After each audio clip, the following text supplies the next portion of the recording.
मन का बोझ। मानसी, तुम कब तक यूं अकेली रहोगी? लोग उससे जब तब यह सवाल कर लेते हैं और वह मुस्कुरा कर कह देती है, आप सबके साथ मैं अकेली कैसे हो सकती हूँ? उसकी शांत आंखों के पीछे हलचल होनी बंद हो चुकी है। बहुत बोलने वाली मानसी अब सबके बीच चुप रहकर सबको सुनती है, जैसे किसी अहम जवाब का इंतजार हो उसे। मधुबाला जी ने दुनिया देखी थी।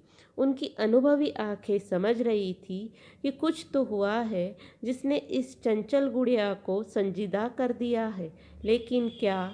मानसी, क्या मैं तुम्हारे पास बैठ सकती हूँ? प्यार भरे स्वर में उन्होंने पूछा। जरूर आंटी, यह भी कोई पूछने की बात है?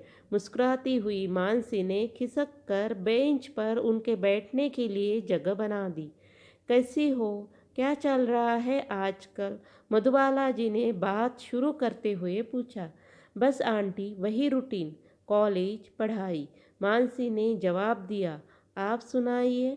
बस बेटा, सब बढ़िया है। आजकल कुछ न कुछ नया सीखने की कोशिश कर रही हूँ। चश्मे को नाक पर सही करते हुए मधुबाला जी ने कहा। अरे वाह, क्या सीख रही है इन दिनों?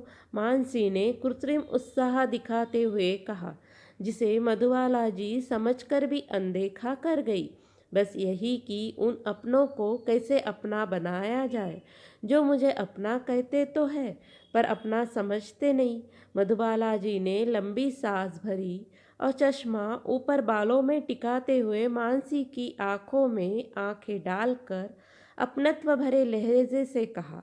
मधुबाला जी की बात सुनकर मानसी की नजरें भी मधुबाला जी की चेहरे पर गड़ गई। भावुक नजरों से वह उनकी तरफ देखने लगी, जैसे वह कुछ समझने की भरपूर कोशिश कर रही हो। उसका गला भर आया।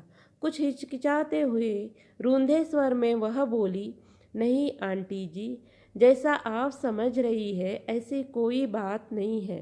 बस बस मैं अपना दुख बताकर किसी और को दुखी नहीं करना चाहती। बेटा, क्या मैं समझती नहीं हूँ? रवि के निधन के बाद यूँ अकेले जिंदगी काटना आसान नहीं होता। जब तुम्हारे रवि के रोड एक्सीडेंट की खबर सुनी, मन दहल गया था। 2 दिन तक गले के नीचे एक कौर तक न उतरा था मेरे।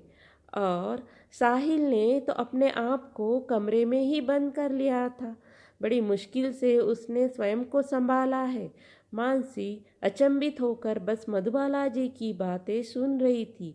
उसके मन में उथल पुथल मची हुई थी। यह क्या कह रही है आंटी जी? ऐसा क्यों? मुझे कुछ समझ नहीं आ रहा है। साहिल का यूं कमरे के अंदर खुद को बंद कर लेना। आंटी जी, आंटी जी प्लीज़ खुलकर बताइए, आखिर आप कहना क्या चाहती है? उन्हें बीच में टोकते हुए विस्फारित नज़रों से मानसी ने पूछा।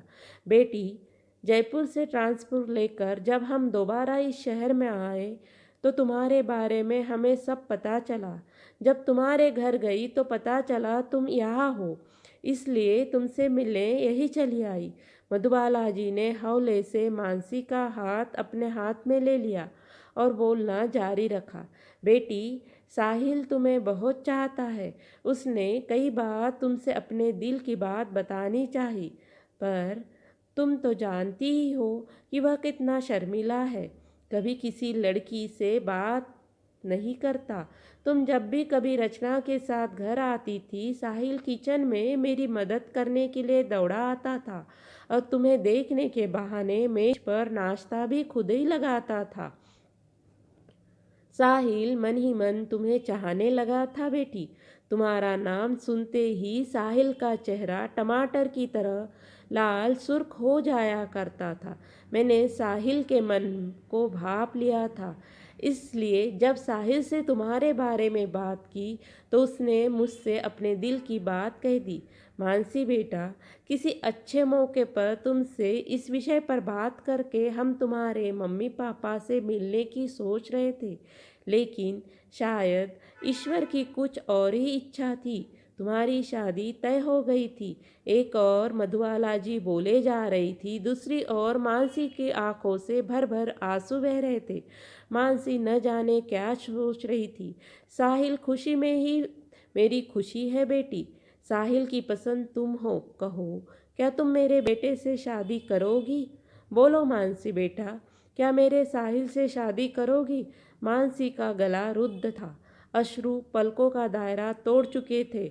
आंटी जी, जिस जिस दिन रवि का एक्सीडेंट हुआ, मेरा और रवि का बहुत बड़ा झगड़ा हुआ था। रवि बहुत गुस्से में घर से निकला था।